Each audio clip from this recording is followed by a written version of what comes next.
Hello, hello, hello. Welcome to Be Bold America. I'm Mike Clancy, Be Bold America's co-host. Jill will be back next time. Our program today is Why the Climate Fight is Failing. Radical activism is needed. And we will be talking with Will Hackman about his new book, Radically Reframing Climate Change, A Guide to Saving Ourselves. In his book, Hackman reframes the climate crisis as a humanity crisis, arguing that we must change how we think and talk about climate change, both in our conversations with non-believers and among those who care. Assuring humanity's place on a changing planet will require a near universal level of public support. We will never reach it if we keep making the same mistakes. We know how to do this, but the stakes have never been higher and time is running out. We have big things to do. Our interview guest today is Will Hackman. Since 2013, Will has served as a senior strategist in conservation advocacy efforts and has helped to advance public policies related to ocean and land conservation, as well as clean energy and the environment. Among his many efforts, Will spent years defending Alaska's Tongass National Forest from industrial logging, the United States' largest national forest and one of the world's largest temperate rainforests. He has also worked with local and indigenous communities across the western United States on conservation of public lands and rivers, helped strengthen fuel efficiency regulations for cars and trucks, helped pass major bipartisan legislation to combat illegal fishing, and engaged in international marine fisheries conservation efforts around the world. Hello, Will. Welcome to Be Bold America. Hey, Mike. Thank you so much for having me.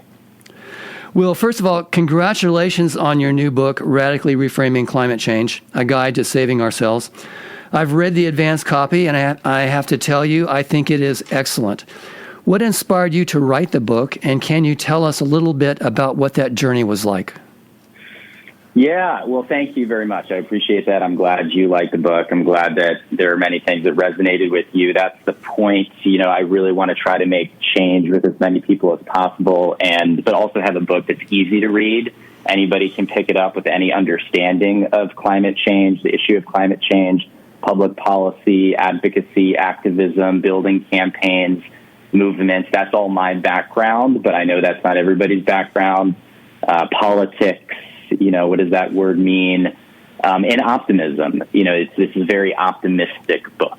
And so that's what I try to thread throughout the book. But, my first experience with climate change was Hurricane Katrina. I was in college. I went down, I write about this in the book. I went down to a disaster relief center in Waveland, Mississippi. Waveland got the wind, destroyed most of the town. It was really, I'd never seen anything like that before in my life. And Hurricane Katrina was proven to be made worse by warming waters driven by climate change. And so that was the first time I saw the personal face of climate change, the first time I really connected the dots to the threat of climate change, not just to nature, but also to us as humans.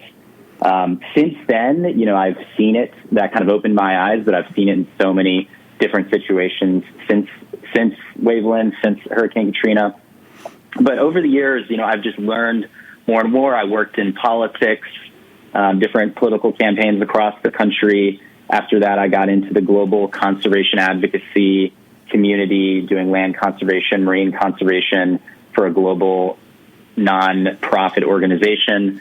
I learned more and more about environmental activism, but specifically on climate change, to your question, what inspired me to write the book? Yeah, I went to grad school. I studied environmental policy, and I started going to the UN climate conferences. And I went to 3 COPs and saw that side of things. I also had a political background. I had these incredible personal experiences, and something just clicked where climate change became something that, the Paris Agreement, it was passed in 2015. This was right in the middle of me in grad school and these experiences and going to COPs. And it just bubbled to the top as the most important issue that I was dedicated to at that time and am still dedicated to. Writing the book is a progression of lots of different things. It's my understanding of the issue. It's trying to tell the story of what I've learned. I've written a lot on this topic. I did a TED Talk in D.C. on how we need to reframe our climate conversations a few years ago. Yeah, it was excellent, by the way. I watched that. It was really good. Oh, thank you. Yeah, the title is The Future of Climate Change is Personal. And, and that was my first attempt to really try to distill what I was trying to say. I've been on podcasts, I've done interviews, I've written shorter pieces, and the book was just a progression from all of that in a longer form to try to communicate everything that I've learned about this topic and the change that I think we need to make. Very good. Well, the book is definitely comprehensive. Now, you begin the book by describing an optimistic view of what the world could be like in the year 2100 if we are able to hold global warming to the Paris Accord goal of 2 degrees centigrade above the pre-industrial era. Can you briefly describe that vision? Yeah, so the vision of the future, the positive vision of the future that my book starts with is a really important piece for me, for my message, for my book, for everything that I believe in, for the way that I think we need to ground our advocacy moving forward. I call for a climate activism 2.0. I think if you ask most people, what do you think about the issue of climate change, or what do you think about climate activists in this moment, they're going to give you descriptions of world on fire. They're going to talk about polar bears and melting glaciers. They're going to talk about doomism. What are the popular culture movies that we all watch all the time? The Day After Tomorrow, Mad Max, sand dunes stretching to the horizon, apocalyptic visions of the future, Leonardo DiCaprio's Don't Look Up. These are the visions that we have for our future right now. We literally cannot get enough of the apocalyptic visions of the future. And many climate activists feel the same way. We feel very negative. We get caught up in climate doomism, climate anxiety, the worst case scenario. And I understand that, there is a reason why we feel that way.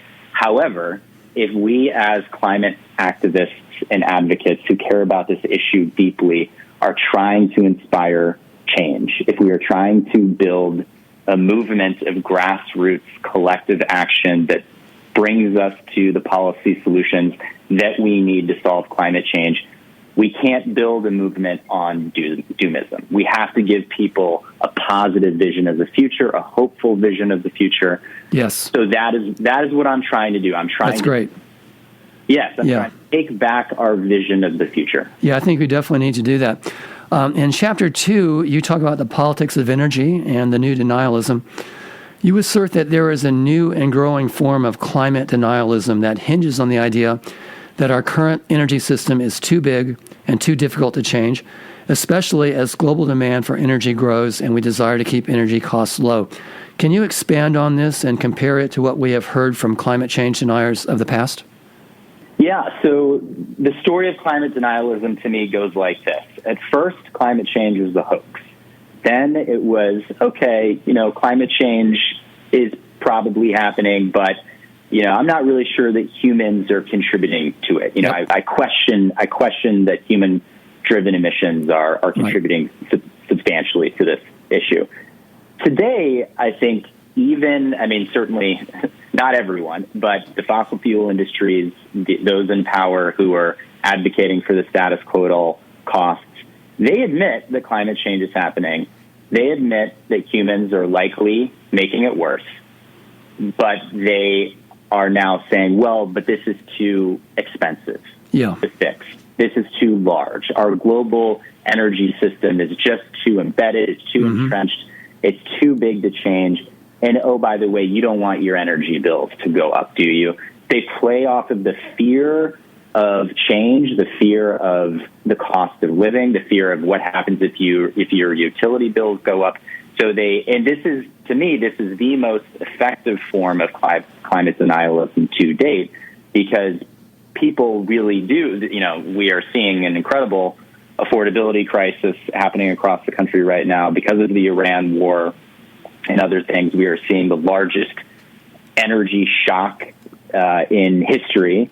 Yes, for sure. This is worse than the shocks in the 70s. I think that the IEA, International Energy Administration, called this the worst energy shock in history. So people are rightfully concerned, rightfully scared, and rather than trying to change a system that's too large to change, let's just stick with the status quo. Let's stick with what we know, and it's a lot cheaper to do that. So yeah, this is the new. Yes, and speaking of the war and the Strait of Hormuz, of course, the energy prices have soared around the world in response to the strait being blocked. Is there a lesson in that pertaining to the world's heavy reliance on fossil fuels rather than on renewables such as wind and solar? Yeah, of course. I mean, I've seen funny memes that praise President Trump as the greatest environmentalist of all time because he's made the price of oil too expensive to continue to consume. Yeah. I mean, this likely is not going to last forever. Oil prices are likely going to go back down. The focus of my book is on the United States and our responsibility to act despite what is happening in the world. Things are going to happen in the world. We're going to have global conflict. We're going to have massive amounts of migration. We're going to see that because of climate change and other concerns that happen. There's a lot that we can do to show U.S. leadership in the world. We are not showing that leadership right now. That's for sure. On climate or frankly any other issue. I do think that this hopefully is a wake-up call to deploy more clean energies around the world. I think, Southeast Asian countries and European countries, and I think they're getting that message right now. Middle Eastern countries are getting that message and deploying more clean energy. The United States is not currently getting that message. I think we will in the future. Yes, along those lines, as you point out in the book, recent actions taken by the Trump administration have set the U.S. on a course to lose the clean energy race to China. What would be the long-term implications of that, and will a future climate action-friendly president be able to turn it around? Yes. Yeah. So currently, by any measure, China is winning the clean energy race. They are winning the solar and wind turbine race. They're winning the battery storage race, the technology race. They're investing more in clean energy than something like all of the other countries in the world combined. They're doing that consistently each year. They're doing that while still building lots of fossil fuel infrastructure at the same time. Let's not forget that point. That's true. A lot of coal. And we've done that in the United States as well. President Obama promoted the Clean Power Plan and lots of renewable energy. He helped get the Paris Agreement over the finish line. Yep. He did that at the same time that U.S. oil and gas was doubling with the hydraulic fracturing boom. Yeah. So, we hear this term, all of the above, that this used to be this coded term, all of the above. They used to refer to people who were promoting fossil fuel energy. Now, all of the above is being used by a lot of Democrats to remind people in positions of power that all of the above also includes clean energy. Yeah, that's a good point. Very good point. You're seeing that as kind of a talking point right now on the political side of things. But wind and solar right now are the cheapest forms of electricity. Absolutely. Cheapest in history. Cost per kilowatt hour in many parts of the world. So we're going to continue to see that, and there's so many points to drill down to on all of these things. But I also talk about in my book, we're not seeing an energy transition. We're seeing an energy addition. So the incredible amount of wind and solar that's being added to the grid right now is adding capacity to growing demand for electricity around the world. Yeah. So there's a lot that we can talk about how we actually transition away from fossil fuels. But I think that's also something to keep in mind that you can't just point to the trend of renewables being rapidly increased around the world because it's adding to the capacity. It's not transitioning. Yeah, you're absolutely right about that. Okay, you are listening to Be Bold America on KSQD 90.7, 89.5, and 89.7 FM. Many voices, one station. Live stream globally from the ksqd.org website. Our topic today is why the climate fight is failing. Radical activism is needed, and we are speaking with Will Hackman, author and expert in communication on climate change. I'm your host, Mike Clancy. Hey, Hey, Tom Hartman here. You know how I always say democracy is not a spectator sport? Well, Jill Cody knows the rules of the game, and she delivers it to you straight on Be Bold America, Friday at 5 p.m. right here on KSQD. Jill brings in the best political thinkers of our time who will show you what to keep doing, stop doing, and start doing to support democracy in our world. That's Be Bold America, Friday at 5 p.m. right after the Tom Hartman program, right here on K-Squid, 89.5, 89.7, and 90.7 FM, and ksqd.org. Tag, you're it. Today our topic is why the climate fight is failing. Radical activism is needed. And we are speaking with Will Hackman, author of the important new book, Radically Reframing Climate Change, A Guide to Saving Ourselves. Now, Will, in Chapter 3, you talk about 3 obstacles to solving climate change. And that would be, number 1, the obstacle of polarization, 2, the obstacle of paralysis, and 3, the obstacle of stale and ineffective messaging. Please explain what you mean by these obstacles and what we need to do to overcome them.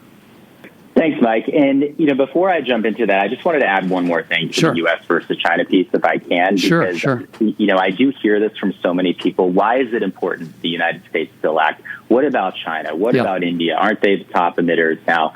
So here's the thing. The United States is the number 1 emitter of fossil fuel emissions for 150 years. Absolutely right. We are still number 2. Still number 2 today.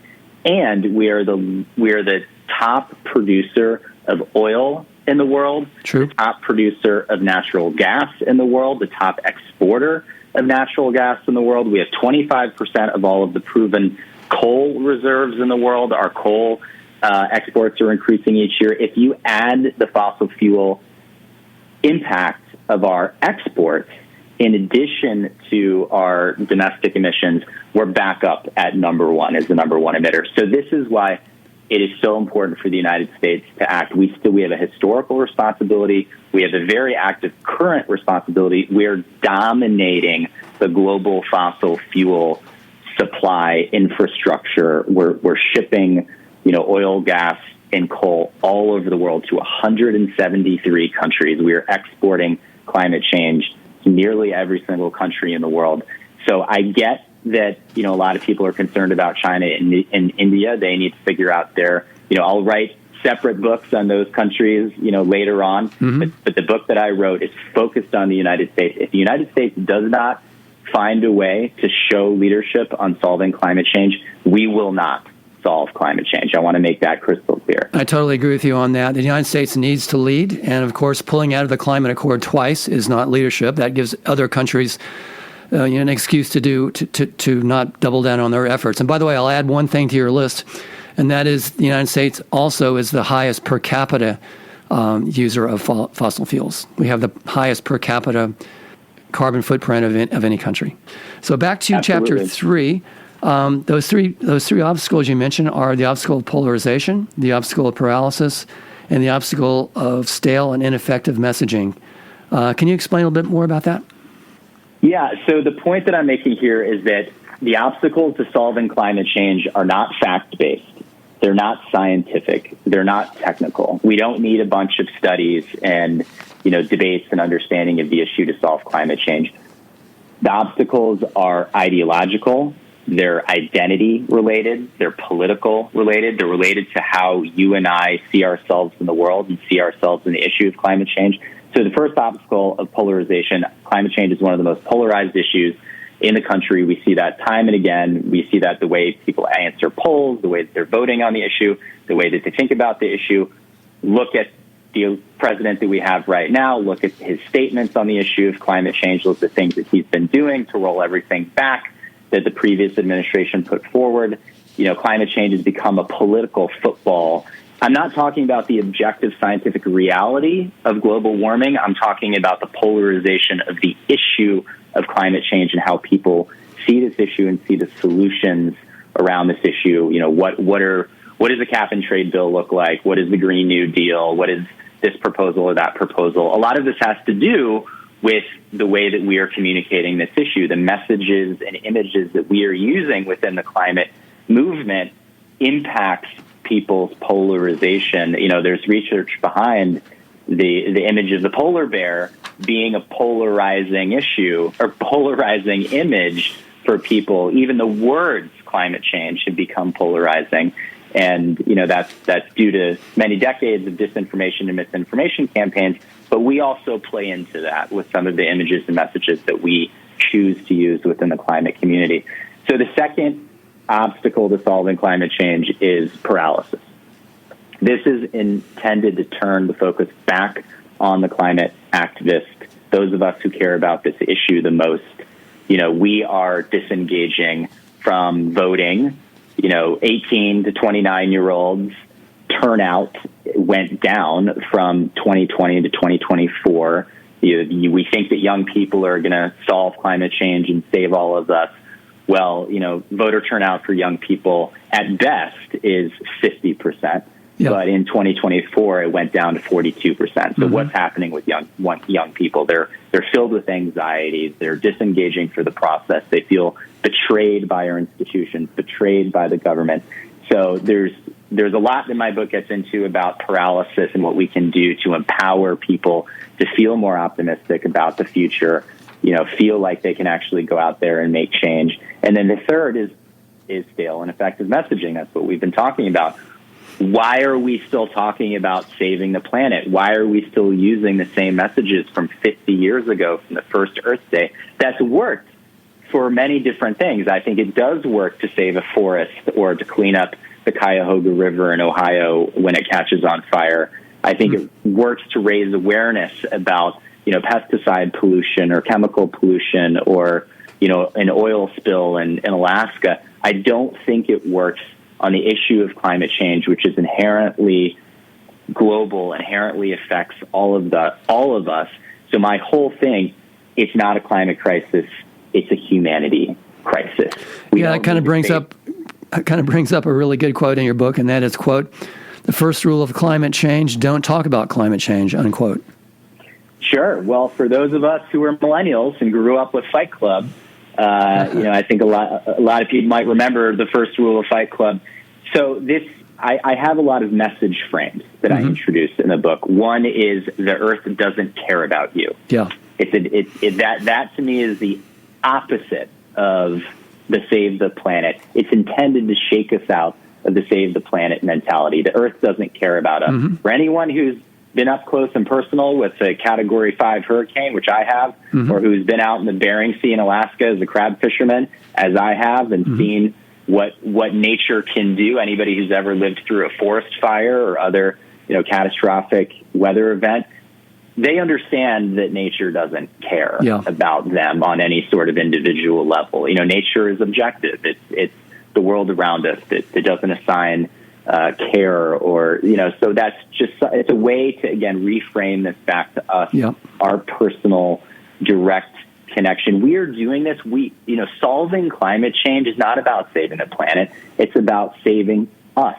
It's about ensuring that we can continue to live within the future world, the ecosystems around us that we rely on continue to survive for the future. If you actually read the text of the Paris Agreement, or read the text of the UNFCCC, the United Nations Framework Convention on Climate Change, which is the environmental treaty that the Paris Agreement was born out of, it's all about humanity. It's all about ensuring that human, society can stay thriving within the natural world. The Environmental Protection Agency to protect human health and the environment. We're not doing this to save nature. We're doing this to save ourselves. Yeah.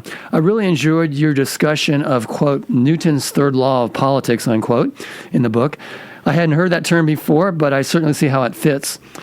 Please define Newton's third law of politics for our listeners and describe how it is relevant to climate communication. Yeah, so Sir Isaac Newton's third law of motion from the 1600s, for every action, there's an equal and opposite reaction. Well, there's an idea of Newton's third law of politics. I'm not the one who created it, but I'm co-opting it for my purposes here, where for every political action, there's an equal and opposite political reaction. So for every President Obama, there's a President Trump. For every Joe Rogan, there's a New York Times Daily podcast. For every Greta Thunberg, there's a Charlie Kirk. is useful to think about this in predicting periods of backlash. Mm-hmm. So, when we get into these moments, when we lose elections, when we feel downtrodden and kicked, we thought we were moving a certain direction of the country, and all of a sudden, election doesn't go the way that we want it to go, and we get so despairing of, what's just happened out there. So I think we can predict periods of backlash using the Newton's third law of politics. We know that if we push things far one direction, then there will be a backlash to that. So we can counter that. We can understand that. We can be prepared for it. Be prepared for it. Build the movements to ensure that there's grassroots support. This is all about grassroots organizing. If there is enough grassroots support on the ground, if there's a thriving community of people across the country who actually see themselves in this issue, this is all about issue identification. This is how we build movements. If we build that base of the pyramid, then we can weather the storm of backlash, because we're going up against entrenched interests. Yes. We're going up against that's for sure. Tens, if not hundreds of trillions of dollars of sunk costs within the fossil fuel infrastructure all over the world. Huge amounts of money, entrenched companies Absolutely. and so forth. So, Will, I have something special. There's going to be backlash. Yes. And we have to be ready for that. Absolutely right. So, Will, I have something special for you. Louise Hartman has been writing political lyrics and putting them to song. They are poignant, and I think Jill found one that relates to our topic. We're going to play it after a couple of promos, and then I'd like to get your take on the song. KSQD thanks attorney Ned Hearn for supporting this program. Ned Hearn specializes in intellectual property and business law, with a focus on entertainment, internet, and computer software business, and their convergence intersecting content, media, and technology in the digital environment. More info at www.internetmedialaw.com. Thank you, Ned Hearn, for supporting KSQD 90.7 FM. Catch waves, irregular waves, that might have been sent from outer space. Some signals are hard to explain. This one comes from Santa Cruz. KSQD, K-Squid, 90.7 FM, community radio for Earth and beyond.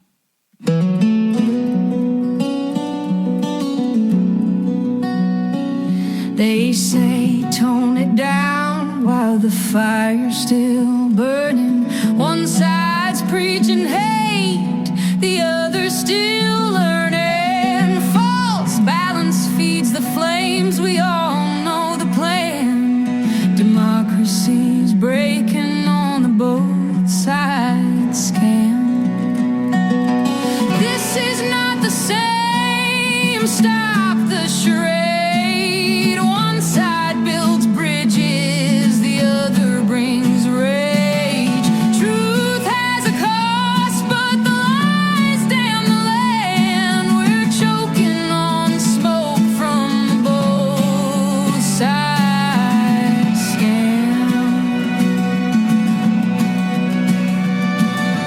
History's receipts carved deep in the stone. Violence as a weapon is the right's cornerstone. They shout victim loud with a torch in their hand, but justice won't bow to the both sides scam. This is not the same, stop the charade. One side builds bridges, the other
If you are just joining us, we are speaking with Will Hackman, well-known environmentalist, climate action communicator, and author of the excellent new book, Radically Reframing Climate Change, A Guide to Saving Ourselves.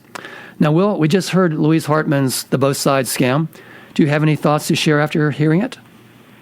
Thanks, Mike. Yeah, I was thinking about Jane Goodall. So happy Jane Goodall Day, by the way. April 3rd. This would have been Jane's 93rd birthday if she was still alive. And the Jane Goodall Institute has created this Jane Goodall Day where they encourage people to do something to benefit people, animals, or our shared environment. Dr. Goodall, I was at her memorial service. I had the opportunity to attend her memorial service at Washington National Cathedral. Yeah. No, it was an incredible celebration of life, and she was the eternal environmental optimist, right? Mm-hmm. And I am also an optimist. I channel a lot of optimism into my book. I channel an optimistic vision of the future. I talk a lot about doomism and images and messages that kind of help I think I totally understand why people feel so anxious and depressed and doomist right now. Thinking about our democracy. I've worked in politics. I've put my blood, sweat, and tears into political campaigns. Yeah. I too share all of the sentiment that you can feel in that song. I think it's a very powerful song. It's a very catchy song. I think my number one obstacle to solving climate change, the obstacle of polarization, highlights how I feel about how we need to try to break these silos down between both of our sides. I have a lot of friends who are Republicans. I don't think one side is preaching hate necessarily. I think there are some within that side that are preaching hate, absolutely. But from the lens of solving the issue of climate change, trying to break down those walls of polarization, trying to remain optimistic, channeling, picking up the torch from Dr. Goodall and channeling optimism for the future. I don't know if you saw that Netflix Famous Last Words, but because even if the world is burning down around us, we still have to keep going. Mm-hmm. What good does it do for us to despair and to stop taking action? We always have to choose to take action. We always have to go out there and make change. And, action is the antidote to anxiety. Don't sit around feeling anxious. Don't sit around, get out there and do something, take that action. And that's my core message. Yeah, that's a great core message because it applies not only to the climate change, it applies to just about everything in one's life. So that's really good, and I really agree with you on that. Now, there's another great quote. And I started. I just want to say I started my engagement in all of this in politics. Yeah, and I wasn't an environmentalist. I didn't become an environmentalist for many years. I still have a hard time kind of thinking myself as an environmentalist. I deeply care about nature, but getting involved in politics is a way to get involved in our democracy. Yeah. We all hate politics, but the root word is polis, which is community. City. It comes from Plato and Aristotle. I think actually, the root word is the bonds that bring us together as a community. That is the root word of politics. And getting involved in politics, getting involved in voting, that helps us engage in our democratic process. Yeah, and along those lines, there's another great quote in your book in Chapter 8. I'm going to read it and ask you to comment further on it. Quote, "Find value in what others have to say, even if they disagree with you. This can make our climate conversations and all levels of our engagement much more effective because it's giving people what they ultimately need and want, to be seen, heard, and valued," unquote. I firmly believe that, politics has changed, the world has changed. We've had seismic shifts in our understanding of different issues over the last few years. But fundamental human truths do not change. We all want to be seen. We all want to be heard. We all want to be respected and represented. we want to feel valued. And so I focus on fundamental human truths as part of a chapter about how I think we need to rebuild our grassroots connections. We need to go out there in our communities and talk to our neighbors and not come from a perspective of thinking that they're too far gone or they're deplorable or they're preaching hate. We need to rebuild those community connections with one another. That is the heart of the grassroots. That's how we rebuild the base of the foundation. And going out there, I'm going to make a claim. People might disagree with me. I think the grassroots of the climate activist community right now has been lost. I think we have failed. From a grassroots level, we are in a rebuilding moment. We are in an evaluation moment. 2024 was a seismic shift in the climate activist community, and we have lost all that energy and momentum in the activism space. So what does that look like moving forward? How do we build a climate activism 2.0? And to your point about, first rule of climate change is don't talk about climate change. Another point that I'm trying to make with that is that we don't have to start with that. We can meet people where they are. Fundamental human truths is all about meeting people where they are, understanding that we don't have to go out there into the community and say, you have to care about climate change, and if you don't care about climate change as much as I do, you're a terrible person. No, meet people where they are, figure out how to have a conversation with somebody who doesn't agree with you, figure out how to broaden the audience. My book is all about broadening our audience beyond the core believers, beyond the people who already agree with us. We need to expand the audience in the climate movement, figure out ways to reach out to a broader band of people. And we don't always have to use the words climate change. We can talk about safety. We can talk about disaster planning. We can talk about resilience. We can talk about security from flooding or resilience from fire. Making sure coastal communities are protected in a storm. There's lots of ways we can connect with people on a real human level. Yeah, I absolutely agree with you on that. Talking about the 2024 election, I saw these bumper stickers said, climate's on the ballot. Well, the fact of the matter, it wasn't on the ballot when you look at the results. So I think that's consistent with what you're saying there. So continuing on the theme of great quotes from your book, you state, quote, "We are small compared to the scale of the climate crisis, but we are still powerful enough to help shape its outcome," unquote. What should our listeners take from that? So I have action chapters. I have a chapter on how to enact change at the personal level, how to enact change at the local and community level, and how to enact change even at the national level. And we still can make change at the national level as well. But those levels of change start with us. They start within us. They start with our feeling of optimism, our feeling of empowerment, our hope for the future, our vision for what we want to see. For those of us millennials and Gen Zers who have 50 more years of life, how do we think about our future? How do we regain that agency and empowerment? And so if we can make these personal changes within us, if we can vote, if the only change anybody makes is to consistently vote and vote for people who care about climate change, then everything that's in my book will be a success. I have lots of ways, that people can make change: getting involved in organizations, lobbying, meeting with your local elected officials. But at the end of the day, if you develop just a deeper connection with the issue of climate change, if you can see it in a more direct and personal way in your life, if the identification of the issue of climate change has increased for you, you can see how it's a humanity crisis and not just a nature crisis. And you're voting on this issue, voting consistently on this issue, which most Americans are not, then my book will be a success. Absolutely. So, hey, I'm pulling for you on that because you're right on there. Yeah. Well, it's time to take a break. You are listening to Be Bold America on KSQD 89.5, 89.7, and 90.7 FM. Many voices, one station. I'm Mike Clancy, Be Bold America's co-host.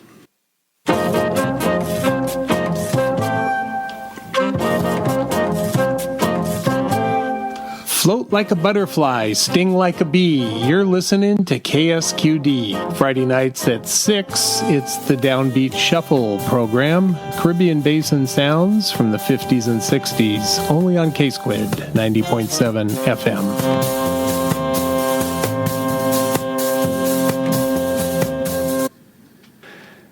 Today our topic is why the climate fight is failing. Radical activism is needed, and we are talking with climate activist Will Hackman about his excellent new book, Radically Reframing Climate Change, A Guide to Saving Ourselves. Now, Will, as we bring the discussion to a close, I'd like to read a paragraph in the conclusion section of your book that does a great job of summarizing much of what you advocate, and then ask you to briefly comment further on as we wrap up. So I'll read the first half of the paragraph and let you take it from there. We know that 90% of Americans are open to constructive climate conversations, as the Global Warming 6 America study shows. But no more polar bears, melting icebergs, or world on fire imagery. No more doomism. No more calls to save the planet. And maybe the words climate change don't always need to be injected into every conversation, at least not at first. We can start in different places for different audiences. We can meet people where they are and build bridges to better messengers and validators if needed. If we can rebuild the connective tissue between us, we restore our sense of community. We can bust the myths that hold our movement back, stop the blame and shame game, come together, and stay focused on the solutions that will make a real difference. I think that's a great quote, and I think it does really does sum up your book in a very full way. Want to comment further?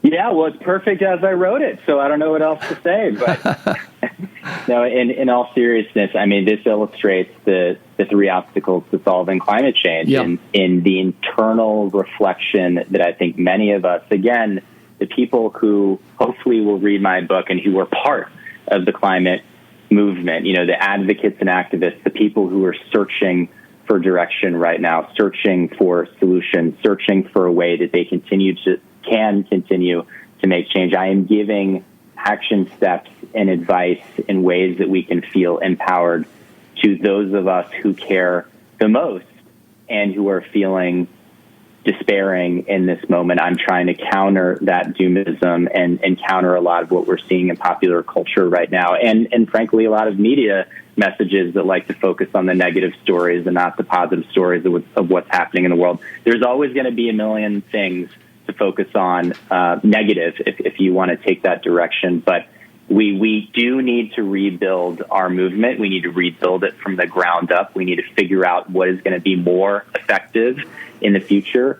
We have to figure out a way to create effective images and messages that expand our audience beyond just the true believers. And I think I've got some suggestions that can do that. Yeah, very good. You know, when I give climate talks, usually at the end, I get the question, what are you optimistic about? And you know, can you say maybe the top three things you're most optimistic about? Well, I'm optimistic about state and local change. We've seen a huge shift from national action down to states. Yeah. And, you know, the states and localities that are taking action on climate change.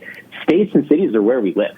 Yeah. You know, we don't all live in Washington, D.C., even though I actually do live in the D.C. region, but most of us don't. You know, we live in cities and states across the country. There are lots of steps that cities and states can take regardless of what the federal government is doing. You know, 70% of global energy goes to urban areas. You know, there's a lot that urban areas can do to tackle the issue of climate change. And you see collectives like, you know, C40 cities and the top 50 or 100 populous cities across the country, across the world, sharing lots of information with one another about how they're reducing emissions, how they're creating more bike lanes, how they're installing more tree canopy, how they're dealing with urban heat islands and other environmental justice concerns. This work is happening. You know, even though, you know, we might be out of the Paris Agreement temporarily, we're going to go back in. Yeah. The Paris Agreement is still there. We will enter it again with a future president. I'm confident about that. In the meantime, there is a lot happening at the city and state level, and that's a way for us to engage in the places that we live. Oh, that's great. You know, one of my answers to that question when people ask me is, well, I'm very optimistic about your generation, you know, the Gen Zers and the millennials, because your generation really seems to get it in a way that my generation, the baby boomers, doesn't. Want to comment more on that? Well, I start out my book with I'm a millennial and I am pissed. Yeah. And I talk about millennials and Gen Zers and how we demand change. Yeah. But then I ask the question, But do we actually? If you look at the voter turnout, we are voting in low numbers, and those numbers are going down. We are disengaging from the process. That's unfortunate. We're feeling anxious and apathetic, and we are getting older and making many of the same choices. If we're not careful, millennials and Gen Zers will make the same choices as other generations did. We'll buy cars, we'll buy houses, we'll contribute to the fossil fuel economy, we'll pursue comforts and entertainment just as all other generations have done. We have a moment to inspire change and inspire change in the right way. But we are fundamentally no different than any other generation. I think we are younger and we're energetic, and we can get through to a lot of people. And there are a lot of people within my generation who care about this issue. Yeah. But we have work to do. Yes, I agree with that. We have a lot of work to do, and I break down voter turnout in my book to define some of what that looks like. If you look at the voter turnout data. Yeah, that reminds me. There was another great quote in your book, and if I can just hang on a second here, if I can find it. He said, quote, "Most modern day U.S. elections are not a choice between candidate A and candidate B. They are a choice between each of those candidates and the couch." I think that's a great quote. There's so many people that just don't vote. Yeah. And, it takes, people like you and your book and your colleagues and your cohorts to really inspire your generation to take action. 85 million people didn't vote in 2024. Yeah. That is higher than voted for either candidate. Right.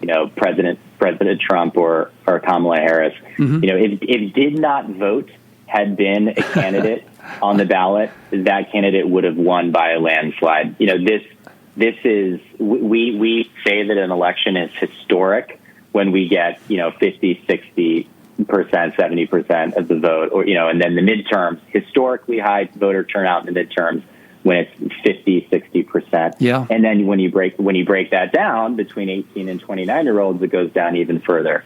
So that's pathetic.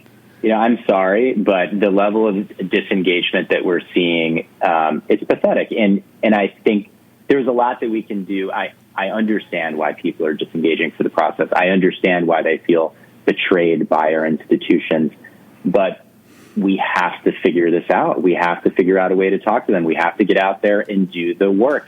Those of us who care about this issue have to get out there. Action is the antidote to anxiety. I've defined in the book, I've defined a lot of the challenges that we still face. I think we all felt going into 2024, we all felt that we were at this moment in climate awareness where we were kind of beyond the tipping point and people were really starting to get it. Yeah, and I think that's right. I think 2024 was a wake-up call. A wake-up call, and that's exactly what I was going to say. Yep, and it showed us, the work that we still need to do. Yep, I agree with you. A lot of work to be done.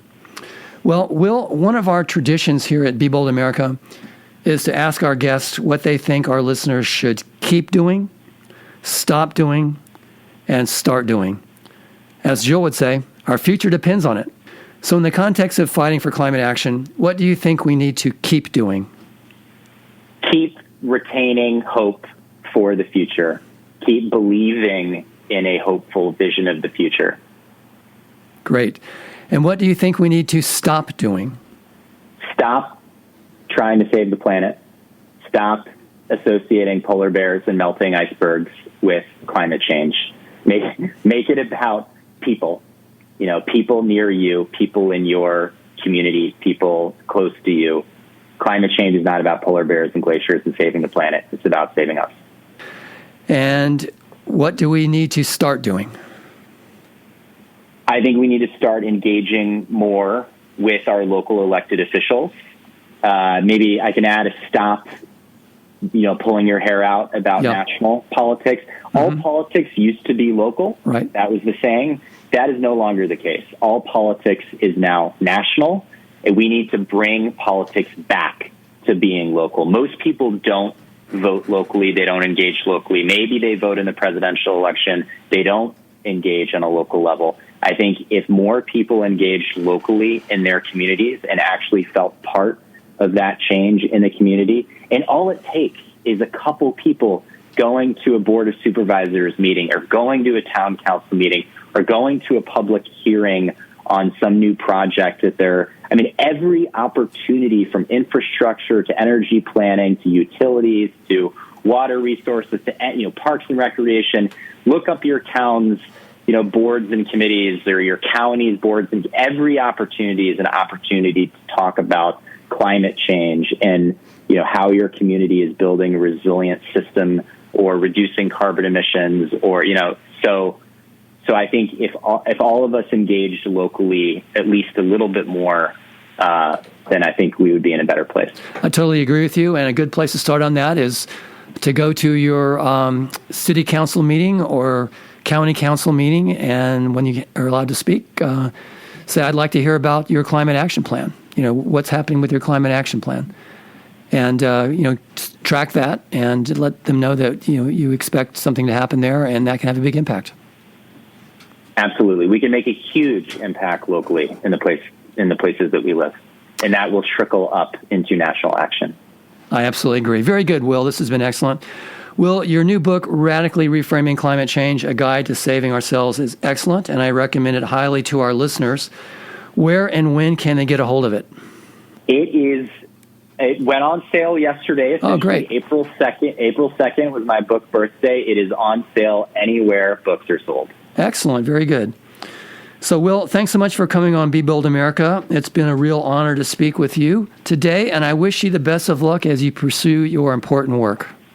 Thank you so much. I really appreciate it. This has been a great conversation. And happy Jane Goodall Day. Thank you, and thanks for pointing that out. Jane Goodall is such an inspiration. So what's up next on Be Bold America? Please join Jill on Friday, April 17 for a very special interview with Pulitzer Prize-winning author David K. Johnston. David K. Johnston first met Donald Trump as a reporter for the Philadelphia Inquirer in June 1988 and likened him to P.T. Barnum. He subsequently reported on Trump for over 30 years. David K. Johnston's book, The Making of Donald Trump, chronicles the origins of the Trump family fortune, his draft-dodging grandfather's Yukon bordellos during the gold rush, to his tumultuous gambling and real estate dealings in New York and Atlantic City, all the way up to his election as President of the United States. Johnston provides a deeply researched and shockingly full picture of one of the most controversial figures of our time. So please join Jill on Friday, April 17 at 5 p.m. for The Making of Donald Trump. As a reminder, Be Bold America is available as a podcast. Now you may listen to the show anytime for free by subscribing through your favorite podcast platform or by joining Be Bold America's news group.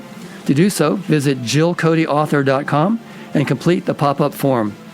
I want to give a special thank you to our excellent program engineer, Yanko Nyasu, and to our station's program director, Howard Feldstein. You are listening to KSQD, Santa Cruz, and KSQT, Preendale. Many voices, one station. Listen worldwide online at ksqd.org. My name is Mike Clancy, and I want to thank you for listening to Be Bold America. Until next time, keep, stop, start.